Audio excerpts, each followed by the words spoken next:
што сум тука денеска помеѓу вас у црквата во Аеродром, баш ми е драго затоа што некако за оваа црква, барем јас, нели ја имат така и помеѓу повеќе од нас мислење дека ова е црква за млади. Фала на Господи, се тие малку по не млади, како да кажам. У контекст на вечноста се некој млади. Да, секако дека у контекст на вечноста, така е. И јас се сеќавам, бев 22 годишно момче. Не знам кој е тука 22 години, од прилика за споредба чисто, кога јас трајше. Кога јас поверував и кога почнав да го следам Господ. И да ви кажам, пресреќен сум и презадоволен сум. И никогаш Бог до сега, сите овие години, не ми изневерил, ако можам така да кажам на еден начин. Значи, Бог е верен, дури кога јас не сум бил верен, а сите ние многу пати не сте доволно верни, нели? Но Бог секогаш е верен кон нас. Имам благодарам на Бог за тоа. Да ви кажам, прв пат ќе користам вакво нешто, ама викам ќе одам таму, нели, црква, млади, Живко користе, чекай, да видам како ќе го наместам. Имам нешто. Ќе се ставам вајде. И ова е на мојот син, иначе, и викам, дај да јас малку бидам со младите млад, нели? Чек сега, да се заврте како што треба. Добро.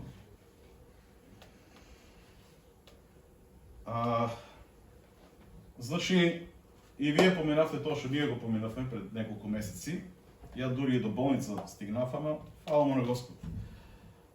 Тешко беше, додека бевме во тоа, нели, ама помине и се заборави. На некој начин, како што пише во Библијата, нели, породилни болки поминат и после се заборават. И фала му на Господ за сето тоа и што можеме да го поминеме. Да ви кажам, дури имав и едно искуство, не планирав и мислам, ајде, може би во друга прилика ќе го споделам тоа. Една ног, беше баш сред ног, кога се борев за здив,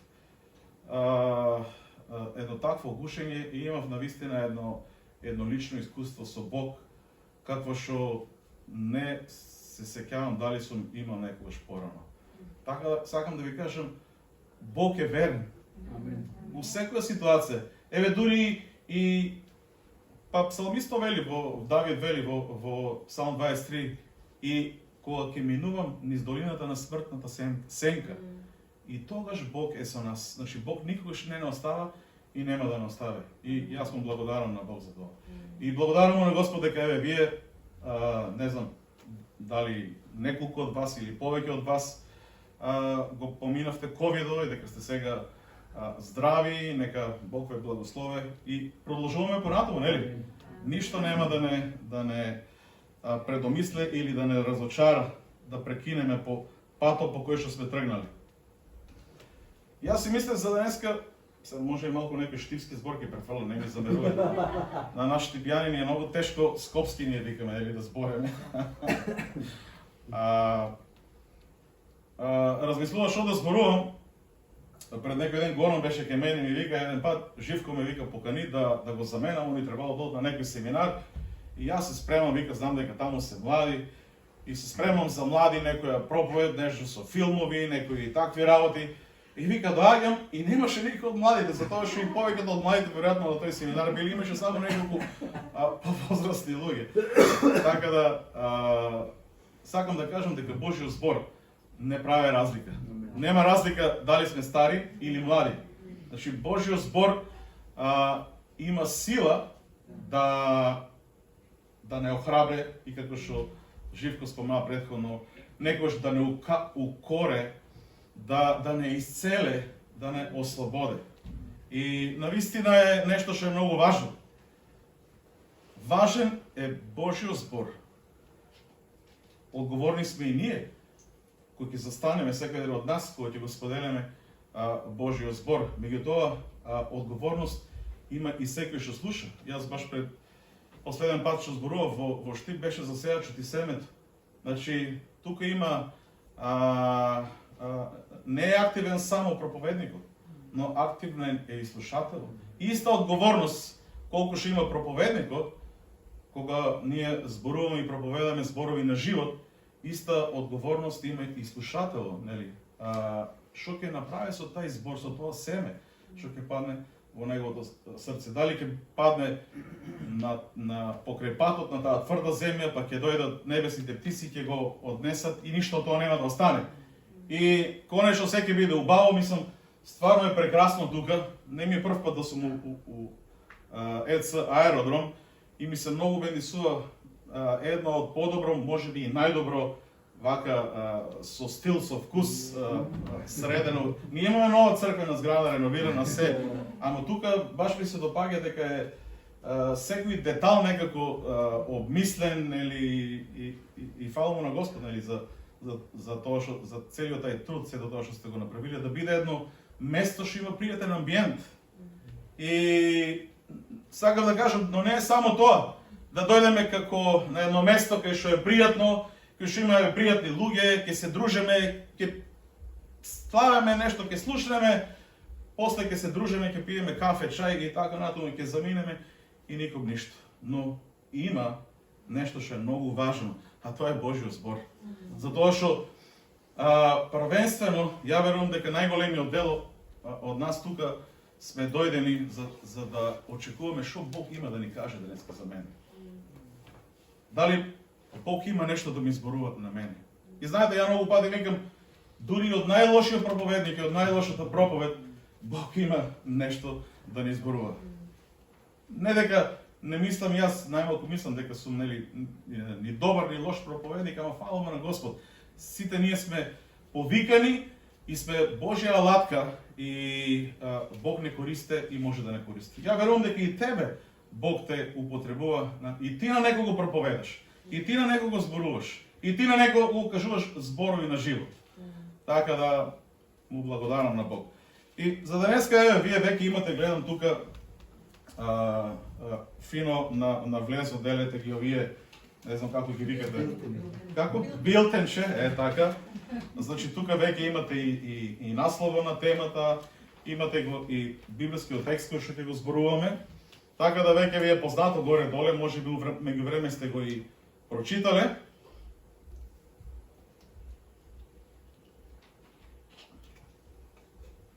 Како Бог те гледа? Си мислев како наслов да извлечам од случката со Натаниел и Исус тука. И си мислев да биде дали Бог ме гледа, или како Бог ме гледа, или дали Бог ме знае, или колку Бог ме познава и така натаму, но како и да е, тука некаде ќе бидеме, нели?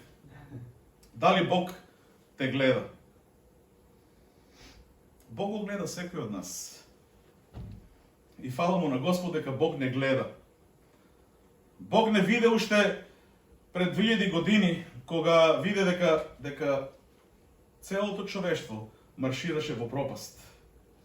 И мораше нешто да направи, мораше нешто да преземе, затоа што не гледаше нас, кој што не љубеше. И што направи? Испрати го својот син да дојде тука и да го направи тоа што верувам дека сите знаете што го направи. Да умре на крстот за нас, за да ние можеме да добиеме откуп. Во многу песни се спомна денеска, да добиеме спасение, да добиеме исцеление. Ајде пред да продолжиме да го прочитаме текстот, Евангелие по Јован, 1 глава, од 43. Вели: на другиот ден Исус посака да отиде во Галилеја и го најде Филипа и му рече: дојди по мене. Филип беше од Вицаида, од Петровиот и Андреевиот град. Филип го сретна Натанаила и му рече: го најдовме оној за кого пишува Мојсей во законот и пророците, Исуса, синот Јосифов од Назарет. Може ли да излезе нешто добро од Назарет? Му рече Натанаил. Дојди и види, му одговори Филип. Исус го забележа Натанаила како му се приближува и рече за него: Еве вистински израелец во кого нема лукавство. Од каде ме познаваш? Го праша Натанаел. Уште пред да те повика Филип, му одговори Исус, те видов под смоквата. Рави, му одговори Натанаел, ти си Божи син, ти си Израилев цар. Исус во одговор му рече, веруваш зашто ти реков дека те видов под смоквата? Ке видиш и повеќе од тоа. И му рече, вистина, вистина ви велам, од сега ќе го видите небото отворено и Божите ангели како се искачуваат и слегуваат над човечкиот син. Амен. Амен. Многу интересна случка. Многу ми се допаѓа оваа случка и јас често го користам Натанаел како еден добар пример. А кој е Натанаел, да ви кажем искрено, немаме баш многу информации за него во Библијата, во Новиот Завет, и многу малку знаеме за него. Еве, например, знаеме дека е од Кана Галилејска, дека Натанаел е всушност Вартоломеј во синоптичките евангелија. Името Вартоломеј веројатно е како фамилиарен назив или презиме, би рекле ние у денешно време, затоа што Вартоломеј значи син на Толомеј. Значи Натанаел беше син на Толомеј, нешто слично како Петар син Симон, дели? Симон Петар син Јонин и така натаму. Исто знаеме дека после воскресението Натанаел беше заедно со апостол Петар и уште неколку други апостоли на Тиверијадското море и тој беше еден од сведоците на Христовото воскресение. И освен ово што го спомнувам сега е тоа што го прочитавме во текстот од Евангелието според Јован. И според тоа колку малку информации имаме и го познаваме и знаеме за Натанаел, сепак можеме да заклучиме дека Натанаел беше добродушен човек, дека беше наивен, беше толку наивен дури како дете, беше транспарентен, не беше сомничав, не беше недоверлив и секогаш беше спремен и подготвен да се соочи со вистината. Беше ревносен во очекувањето и барањето на Месијата. Не знаеше за Исус, иако беше толку близко до него. Знаете, Кана Галилејска и Назарет биле соседни градови. Но и денес многу луѓе не знаат за Исус, иако Евангелието е толку близко и достапно до секој еден од нас.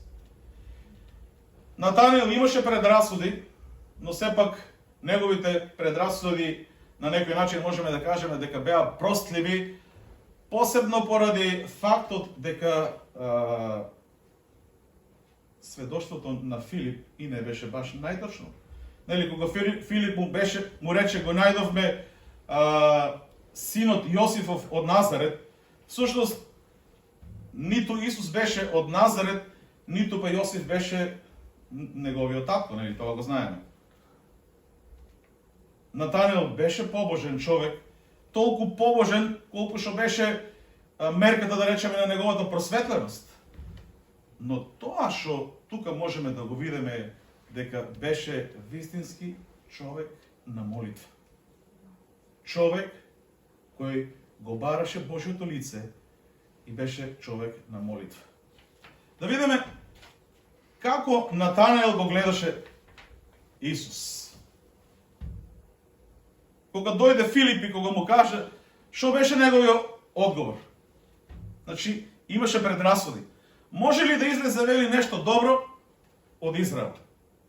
Но колку и да имаше предрасуди, сепак беше доволно искрен да дојде, односно да отиде и да ги провери, да ги испита тврдењата за Исус, нели, дека е Месија. И кога Филип порече, дојди и види, тој веднаш со голем поттик во срцето отиде, не чекаше Филип два пати да му каже за да отиде. И кога дојде пред Исус, тој го виде Исус не само со неговите телесни очи, но тој го виде Исус и со неговите духовни очи. Затоа што тој виде некој што можеше да ги прочита неговите мисли и некој кој што ги знаеше неговите и најголеми и најдлабоки тајни. А да видиме, ако вака Натанел гледаше на Исус, како Исус всушност гледаше на Натанел. Во 47 стих прочитавме, вели, Исус го забележа Натанаила како му се приближува и рече за него: еве вистински израелец во кого нема лукавство. Колку силни зборови, колку прекрасни зборови, нели? Исус го пофалува овој човек пред сите луѓе што беа таму присутни. Затоа што Натанел навистина беше човек со интегритет. Натанел имаше елементи во неговиот карактер, беше таков човек што требаше да бидат обзнанети и објавени пред сите. Со други зборови, всушност, Исус сакаше да им каже: луѓе, бидете како овој човек, бидете како Натанел, бидете вистински израелец и имајте искуство од смоквата како што Натанел го имаше или го има. Исус сушто си виде неговата едноставност, неговата простодушност, неговата искреност. Вели, во кого нема лукавство. Не дека Натанел беше навистина безгрешен. Всушност никој не е безгрешен. И тоа ни го кажува и апостол Павле, дека сите сме грешни и сме лишени од славата Божја. Но тој не беше безгрешен, но беше искрен, беше со еден транспарентен карактер, беше отворен за вистината, за светлината и копнееше и чезнееше и гореше од желба да го пронајде Бога и да го бара Божјото лице и да живее еден свет и посветен живот на Господ. А како Исус гледа на тебе и на мене? Значи, како Бог те гледа? Еве, тоа е насловот што одлучив да го ставиме на денешната тема. Како Бог те гледа тебе? Како Бог ме гледа мене? Замислете кога дојде Натанел, што Исус кажа пред сите. Замислете ако јас и ти бевме на негово место. Ако сега беше тука Исус и јас или ти влегуваме од вратата, и што Исус ќе кажеше за мене и за тебе? Како Бог или како Исус те гледа тебе или не гледа мене? Всушност, Исус не гледа и не сака такви какви што сме. Ние, всушност, сме и повикани да бидеме такви какви што сме и тоа што сме. Секој од нас е создаден со Божја намера и цел. Сите ние сме уникатно создадени, створени од Бог. Не постое друг трајче, нема друг живко. Едноставно, сигурно знаете, нели, дури отисокот на прст, целата историја човешка, колку постои човештвото, колку милиарди и милиарди луѓе веќе поминали низ оваа земја, значи нема втор човек со исти отисок, но не се однесува тоа само и на отисокот, но и како личност, како карактер. Значи, сите ние сме уникатни и уникатно создадени. И Бог такви не сака, какви што сме. Значи, ти не си како тој што седе покрај тебе, ниту пак како тај што седе на столчето пред тебе, можеби. Ти не си ниту како твојот брат, ниту пак како некој од твоите родители. Ти си едноставно ти. Значи, Живко е Живко. Извини сега, тука некои примери ке си, нели? Ти ке одеваш, тука си прав. Шегувам се. Значи, Живко е Живко. Тоа што, не знам, кого да земем, еве, Били Греј можеше да го направи, Живко не може да го направи. Но тоа што Живко може да го направи, односно Бог преку Живко, сигурно дека ни Били Грејм нема да може да го направи, затоа што Бог има, колку сме ние уникатни, толку Бог има уникатен повик и план за секој еден од нас. И затоа Бог сака да не употребе на уникатен начин. И јас му благодарам на Господ за тоа што Бог мене ме гледаше на таков начин, Бог тебе те гледа и Бог те сака и Бог сака на тај начин да те употреби. Само да се разбереме, да не сванеме погрешно. Некои луѓе мислат дека Бог ме сака таков како што сум и толку. Точно, Бог не сака апсолутно такви какви што сме. Но Бог не сака да останеме такви какви што сме. Бог има намера и сака да од нас направи нешто многу подобро, нешто многу повеќе. Ако ние имаме отворени срца и ако ние тоа му го дозволиме. Да вие мене ме запознаевте пред 30 на години, не знам дали ќе сакате да седете тука и да ме слушате денес. Ама фала му на Господ. Бог е верен, тоа што го спомнав на почетокот. И кога ние му дозволиме и му дозволуваме, Бог не обликува, Бог не формира и Бог од нас сака да направи навистина нешто добро. И преку нас Бог сака да направи многу нешто.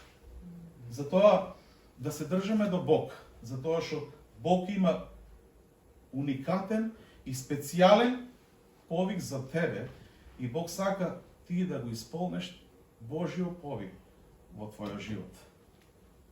Значи, секој од нас, рековме, е уникат. Значи, никогаш да не се споредуваме со некој. Ние обично знам дека, како луѓе сме склони да се споредуваме со некој, нели? Секогаш сакаме да бидеме некој друг. Обично имаме некој личност која што ни е фаворит или идол, како се вика, нели? И некако се споредуваме или сакаме да бидеме како таа личност. И многу пати ни се случува да дури и животот ни помине, обидувајќи се да бидеме како некој. Но тоа е неискрено. Нели тука Исус му вика на Натаниел, во кого нема лукавство. Значи, кога ние се правиме тоа што не сме, или кога се обидуваме да бидеме нешто што не сме, тука е, ајде нема да кажам дека има некој лукавство, ама тоа е неискреност. И Бог не го сака тоа од нас. Бог не го сака тоа ни од тебе, ни од мене. На Бог си му потребен токму ти. Таква личност каква што Бог те создадел. Значи, ти си му потребен на семејството. Ти си потребен на оваа црква. Ти си му потребен на овој град таков како што си. Таков како што Бог те создал. И немој да се измачуваш, со други зборови да речем, и да се обидуваш да бидеш некој друг или да копираш некој друг.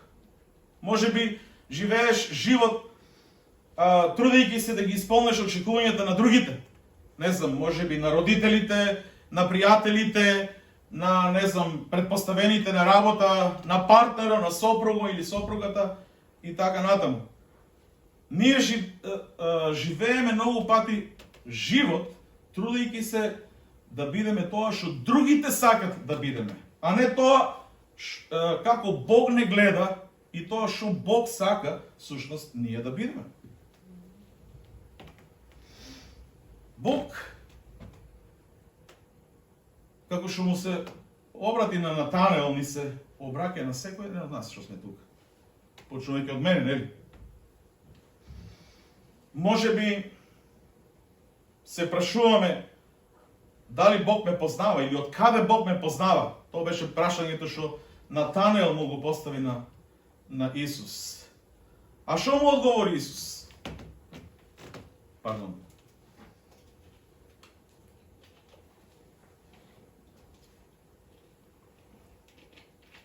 Уште пред да те повика Филип, те видов под смоквата. Уште пред да дојдеш денес тука и да го поминеш праго на оваа врата, Бог те виде. Бог те виде уште са бајле кога си станал. Бог те виде, не знам, у кои околности си бил. Може би дома со некој, со маж, жена и малку си се спречкал и си се испокарал. Може би со некој друг. Може би си станал со некои грижи, со некои мисли. Еве, ја искрено ќе ви кажам, додека возев наваму, пред 2 дена ја натанкирав колата до крај. И пошто знаев дека денес ќе треба да идам у Скопје, а утре одам за Охрид Струга и требаше колата да биде пуна гориво. И са бајле возам и гледам дека 1/4 од резервоарот ја нема. А синоќа Даниел помалио син ја имаше колата. И некако се разгневив, една љутина почна да доаѓа во мене. И викам, Боже, јас ќе одам сега да проповедам овоа утро. И не сакам овај бесили, оваа љутина да се развива во мене. Знаете, Бог тоа го знае, јас ви го сега ова кажувам искрено. Вие не морате да ми кажете искрено. Што се случило од сабајли или вчера, или завчера, или целиот наш живот. Затоа што, всушност, Бог ти вика како на Натанел, те видов под смоквата. Бог не гледа секој ден каде сме, што правиме. Бог многу добро не гледа и кога грешеме, и кога паѓаме, и кога правиме нечестни работи, и кога зборуваме, и кога се однесуваме онака како што не треба. Може би никој од тука не гледа. Ама Бог не гледа. Бог секогаш не гледа. Бог знае твоето срце и твојата душа.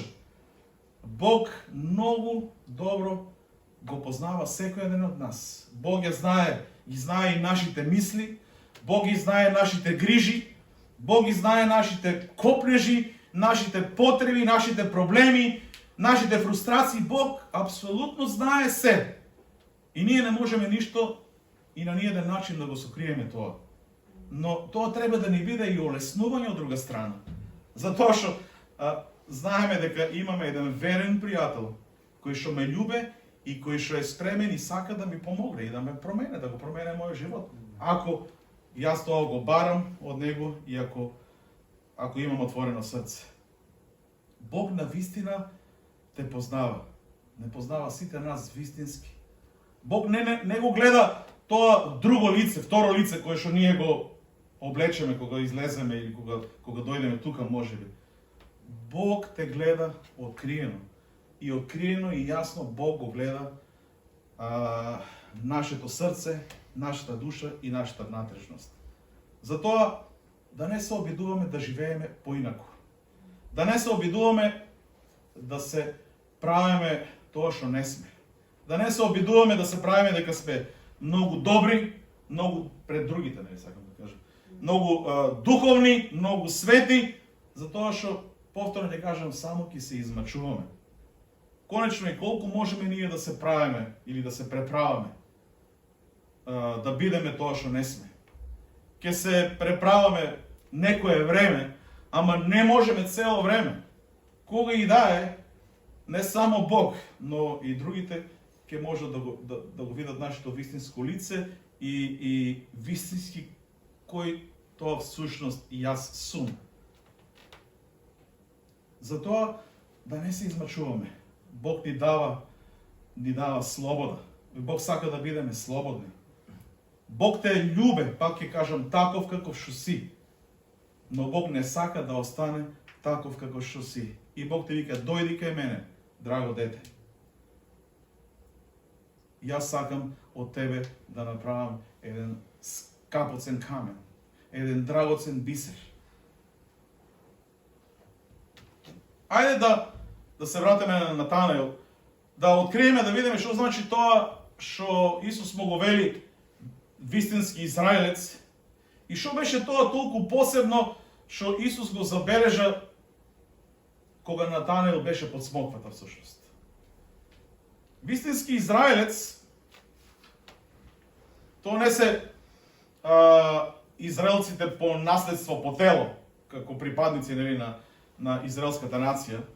Всушност тука, нарекувајќи го Натанел, вистински израелец, Исус го поистоветува со Јаков. А Јаков всушност беше таткото на израелската нација. Јаков всушност беше тој кој што го доби подоцна името Израел.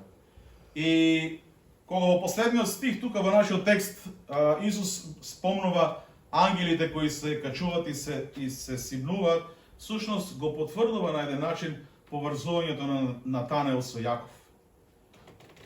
Јаков пред да биде преименуван во Израел, кој беше всушност? Беше обичен измамник, беше обичен лажбо. Веројатно се сеќавате, сигурно се читали, може би сте веројатно и слушале проповеди.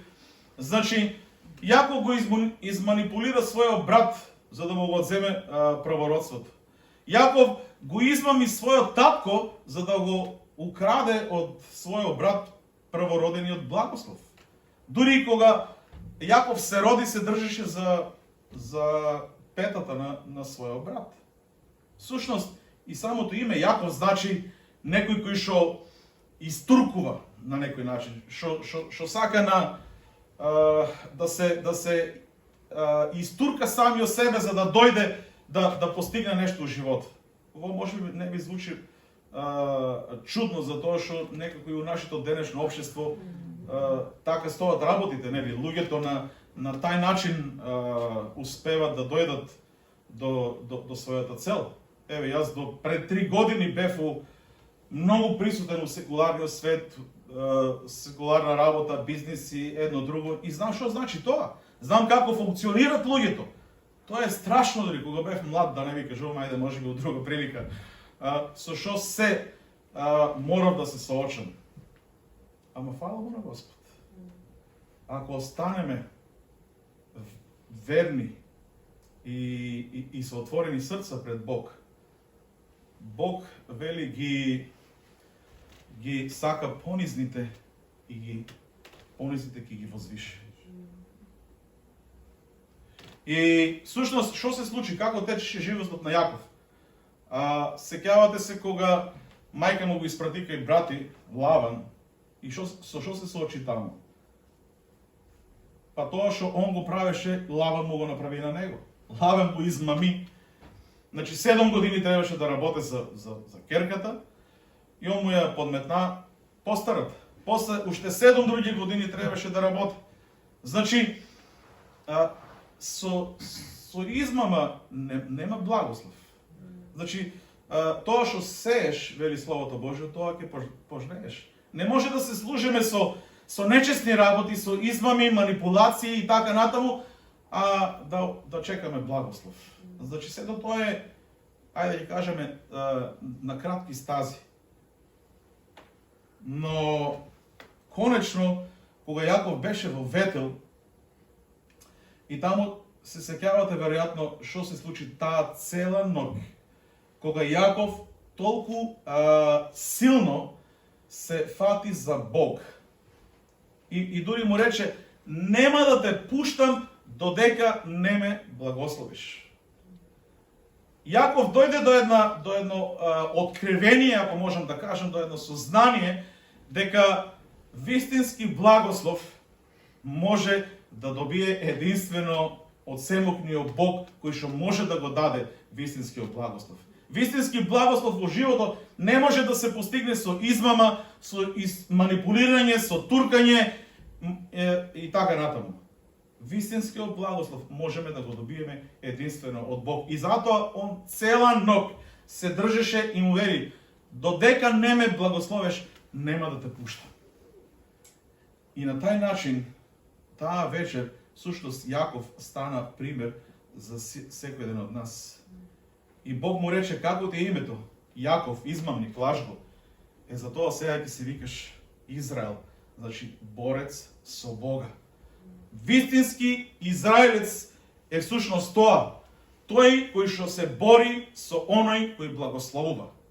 Вистински израелец е оној кој има искусено и многу добро знае кои се тие долги борби и страдања кои што ги имаме во нашата душа, во нашето срце, во нашата внатрешност, тие нешта кои што ги искусуваме или може би сме ги искусили. Знаете, има нешта, има борби во нашиот живот некојаш кои што траат многу долго.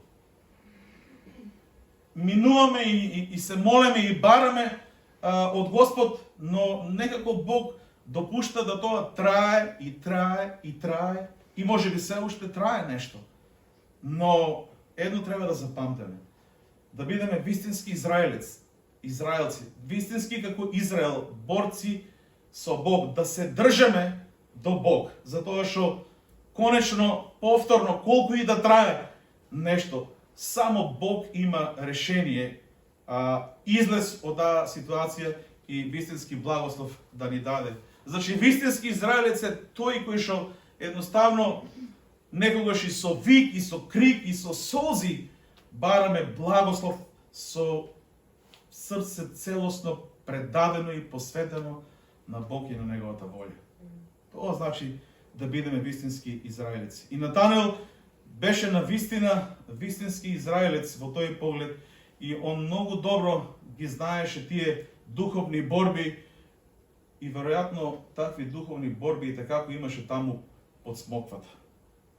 И сега да видиме што беше тоа што посебно што Исус го забележа што Натанел беше под смоквата. Што правеше под смоквата? Не знае никој, освен самиот Натанел, нели? Ние можеме само да предпоставуваме, можеме само да нагаѓаме.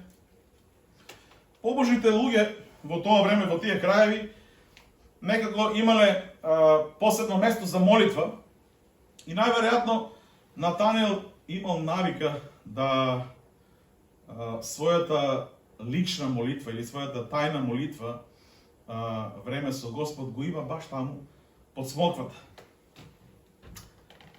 И кога сме под смоквата, Исус тоа го знае. Еве гледаме тука од примерот со Натанел.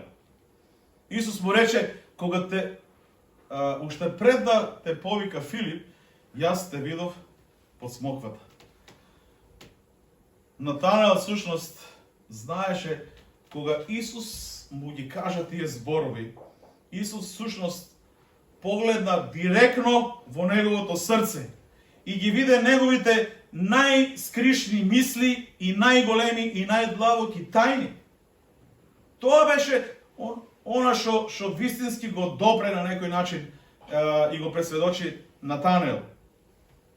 Тоа беше место каде што Натанел веројатно ги исповедуваше своите греови.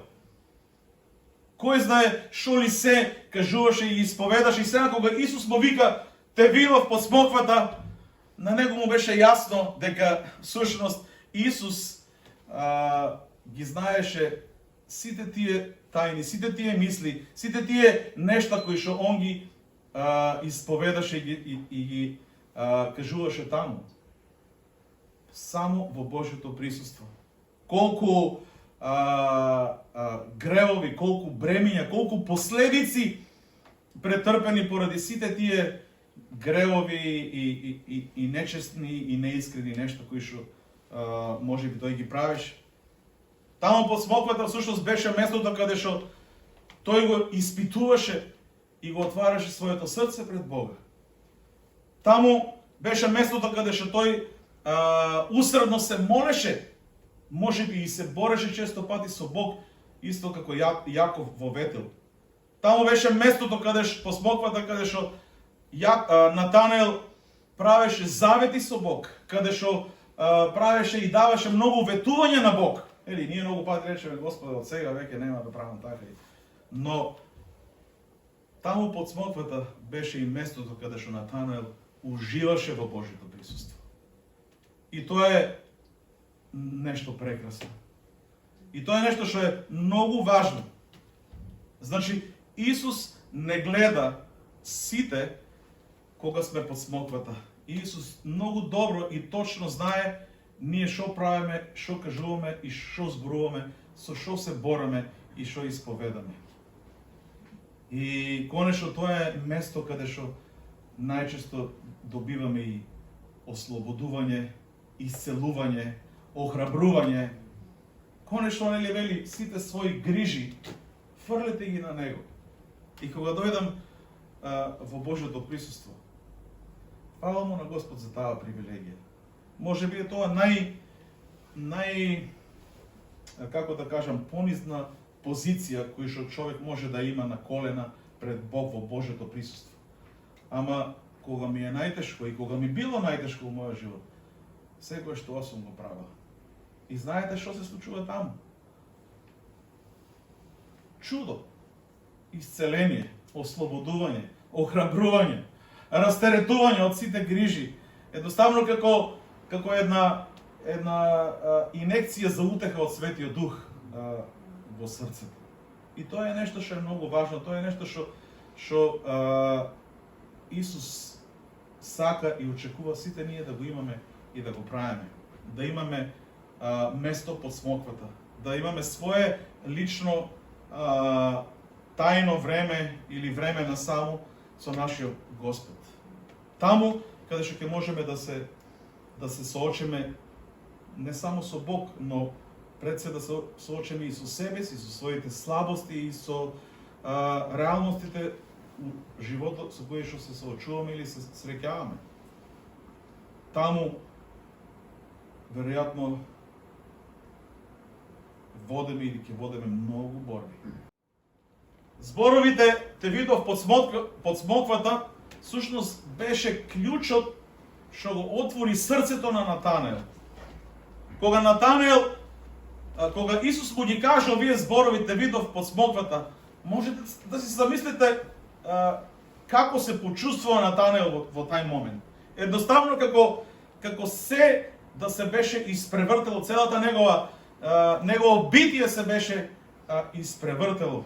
Затоа што тоа му го кажува некој кој што одеднаш му ги открива преку Духот Свети сите негови тајни, сите негови борби и сето она со што се соочуваше. Натанаел му вика: Рави, ти си Божи син, ти си Израилев цар.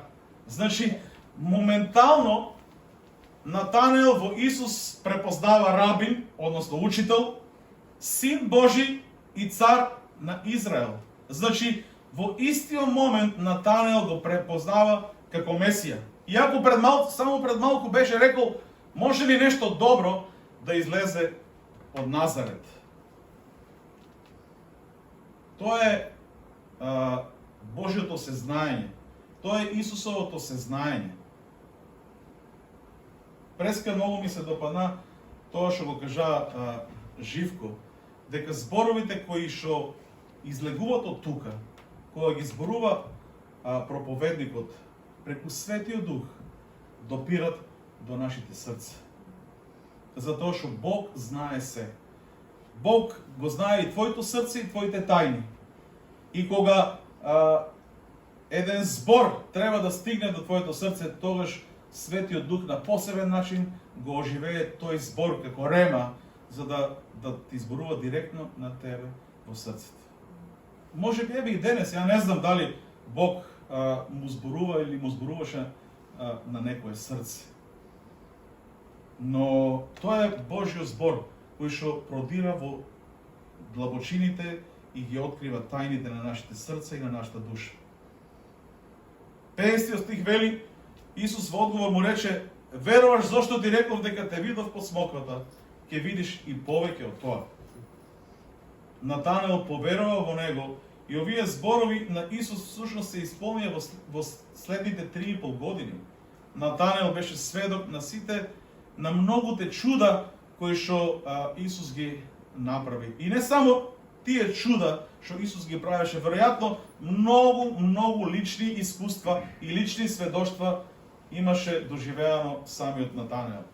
И последниот 51 стих кога вика: вистина, вистина ви велам, од сега ќе го видите небото отворено и Божите ангели како се искачуваат и слегуваат над човечкиот син.